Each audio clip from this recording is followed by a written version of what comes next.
Еліміздің экологиялық проблемалары. Экологияның күрт нашарлап кетуі адамдардың табиғатқа антропогендік әсер етуінен болып отыр. Атмосферадағы көмір қышқыл газдардың концентрациясының артуына байланысты климат өзгеріп, температураның жоғарылауына келіп соғады.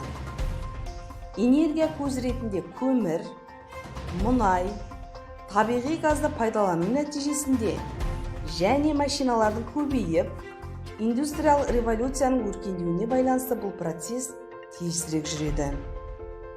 Жер планетасындағы атмосфераның температурасы артатын болса, планетаның көптеген бөліктерінде құрғақшылық болады. Басқа жерлерде жаңбыр көп жауып, жерді топан су қаптайды.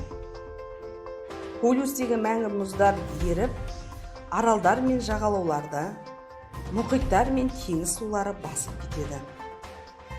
Ауыл шаруашылығының өнімі нашарлап, халықтар мекенін тастап, күнкөрістің қамымен басқа жерлерге көшеді. Табиғатты қорғау мәселесі бүкіл дүниежүзілік проблемаға айналуда. Экологиялық проблема дегенде ең алдымен Арал, Балқаш, Каспий, Семей қасіреттері еске түседі. Адам мен табиғаттың қарым-қатынасын жақсартуға бағытталған шара, табиғат байлықтарын тұтынуды, ақылға сыйымды мөлшерде өзіне өзі шек қою. Сондықтан біз табиғатты аялай білейік.